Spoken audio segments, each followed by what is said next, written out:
Hi friend, जैसे रीता में आपका स्वागत है। आज मैं आपको बताऊंगी माघ मास का दूसरा अध्याय। राजा के ऐसे वचन सुनकर तपस्वी कहने लगा, हे राजन, भगवान सूर्य बहुत ही शीघ्र उदय होने वाले, इसलिए यह हमारे लिए स्नान का है, यह कथा का नहीं। सो आप स्नान करके हम अपने घर को जाओ और अपने गुरु वशिष्ठ जी से यह महात्म्य को सुनो। इतना कहकर तपस्वी सरोवर के स्नान में चले गए और राजा को विधि पूर्वक सरोवर में स्नान करके अपने राज्य को लौटा और रानीवास में जाकर तपस्वी की सब कथा रानी को सुनाई। तब सूत जी कहने लगे कि हे महाराज, राजा ने जो अपने गुरु वशिष्ठ जी से यह प्रश्न किया तो उन्होंने क्या उत्तर दिया सो कहिए।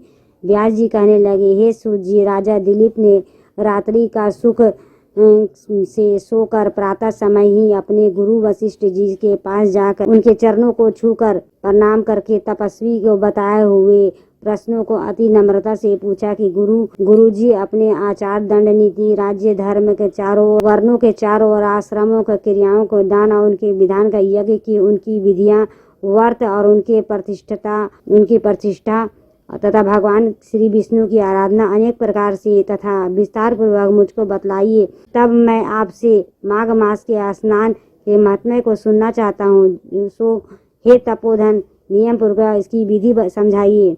गुरु वशिष्ठ जी कहने लगे, हे राजन, तुमने दोनों लोगों को कल्याणकारी, वनवासी तथा गृहस्थियों के अंतः के कारण पवित्र करने वाले माघ मास के स्नान का बहुत ही सुंदर प्रश्न पूछा है। मकर राशि में सूर्य के आने पर माघ मास का स्नान का फल गौ, भूमि, तिल, वस्त्र, स्वर्ण, अन्न, घोड़ा आदि दानों को तथा चंद्रयान और ब्रह्मा कुर्च व्रत आदि को अधिक होता है। वैशाख तथा कार्तिक में जो जप, दान और तप यज्ञ का फल देने वाला, परंतु माघ मास का इसका फल बहुत ही अधिक होता है। माघ के मास में स्नान करने वाला पुरुष राजा और मुक्ति के मार्ग में जाने वाला होता है। दिव्य दृष्टि वाले महात्माओं का ने कहा है कि जो मनुष्य माघ के मास में सकाम या भगवान के नियमित नियम पूर्वक माघ मास में स्नान करता है, वह अंततः फल वाला होता है और उसको शरीर में शुद्धि, प्रति, ऐश्वर्य और चारों प्रकार के फलों की प्राप्ति होती है। अदिति ने 12 वर्ष तक मकर संक्रांति में अन्न त्याग स्नान किया था। इसी तीनों लोगों का उज्जवल करने वाला 12 पुत्र उत्पन्न हुए थे। माघ मास में स्नान करने से रोहिणी, शुभंगा, अरुंधति और दानशीलता हुई, इंद्राणी के समान रूपवती होकर प्रसिद्धि हुई। जो माघ के मास में स्नान करते हैं तथा देवताओं को पूजन में तत्पर रहते हैं, उनको सुंदर स्थान, हाथी और घोड़े की सवारी तथा धन द्रव्य प्राप्त होता है। अतिथियों और से उनका घर हरा भरा रहता है और उनके घर में सदा ही वेद की ध्वनि होती रहती है। वह मनुष्य धन, धान्य और माघ मास में स्नान करते हैं, दान देते हैं तथा नियमों का पालन करते हैं और दूसरों को पुण्य को छीन होने पर मनुष्य के स्वर्ग से वापिस आ जाता है। परंतु जो मनुष्य माघ मास में स्नान करता है कभी स्वर्ग से वापिस नहीं आता है। वह बढ़कर कई नियम, दान और पवित्र तथा पाप नाशक नहीं।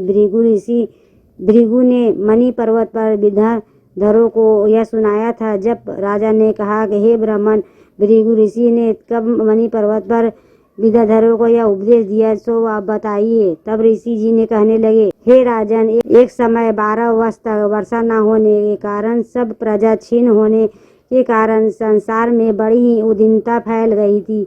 हिमाचल और विंध्याचल पर्वत के मध्य प्रदेश के निर्जन होने के कारण यह श्राद्ध और तप तथा सर्वोदय सब कुछ छूट गए। सारा लोग विपत्तियों में फंसकर प्रजाहीन हो गया। सारा भूमंडल, फल और सब अन्न रहित हो गया है। तब विंध्याचल से बहती हुई नदी के सुंदर वृक्षों पर अनाच्छादित अपने आश्रम से निकलकर श्री भृगु ऋषि ने अपने शिष्यों सहित हिमालय पर्वत पर गए। इस पर्वत की चोटी पर नीली और नीचे का हिस्सा सुनहरी होने पर सारा पीताम्बरधारी श्री भगवान के संदेश में लगता है और यह पर्वत के बीच का भाग नीला और बीच बीच में कहीं कहीं सफेद और स्फटिक होने के तारों से युक्त आकाश में जैसी शोभा प्राप्त होता है। रात्रि के समय यह पर्वत दीपकों की तरह चमकती हुई दिव्य औषधियों के पूरी किसी महल की शोभा को प्राप्त होता है। वह पर्वत शिखाओं को बांसुरी बजाती हुई, वह सुंदर गीत गाती हुई किन्नरियों तथा केले के पत्तों की